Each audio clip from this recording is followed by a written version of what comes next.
नमस्कार दोस्तों, कैसे हैं आप सब। सरस निशुल्क भोजन में आपका स्वागत है। बहुत पुराने समय की बात है, सिकंदर के समय की।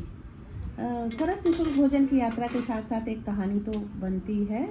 तो आइए सिकंदर की जीवन की एक छोटी सी घटना जो काफ़ी प्रचलित है आपको बताते हैं।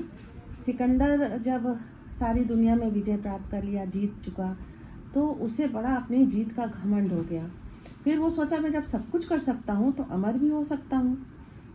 तो ऐसा सोच के वो अमर होने के लिए अमृत की खोज में निकला और बहुत जगह ढूंढते ढूंढते पता लगाते लगाते आखिर उसे पता चल ही गया कि किसी गुफा में अमृत जल बहता है जिसको पीने से व्यक्ति अमर हो सकता है। और खोजते खोजते सालों तक सफ़र करता रहा, खोजता रहा। अंततः वो उस गुफा में पहुंचा। बाहर से वो गुफा बड़ी डरावनी दिखती थी, फिर भी था तो वो सिकंदर हिम्मती था। उसने गहरी सांस ली और गुफा के अंदर प्रवेश कर गया। काली गहरी अंधकार वाली गुफा। चलते चलते चलते उसे पानी की कुछ आवाज़ सुनाई दी, कल कल कल कल, धीरा शोर पानी का।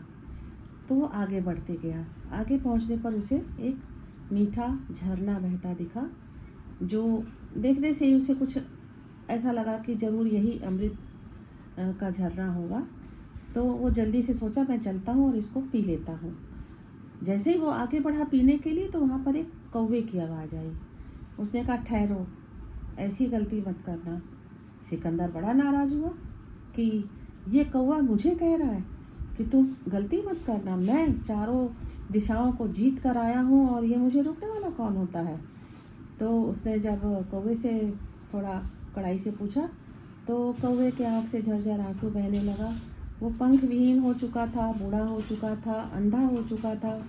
सिर्फ एहसास उसके अंदर बाकी था और वो कंकाल बचा था। तो उसने कहा कि मैं भी अमृत के लालच में यहाँ आया था और जल्दीबाजी में पी लिया। तो उससे क्या हुआ कि अमृत पीने के बाद मैं अमर हो गया।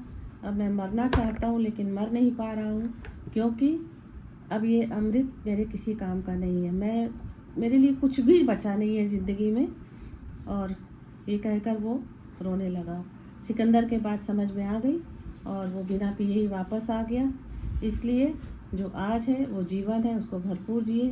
अमर होने की कोशिश ना करें, कुछ भी अमर नहीं है, सब कुछ नश्वर है, एक दिन ख़त्म होना है। जो आज है वही जीवन है। नमस्कार, बाय बाय।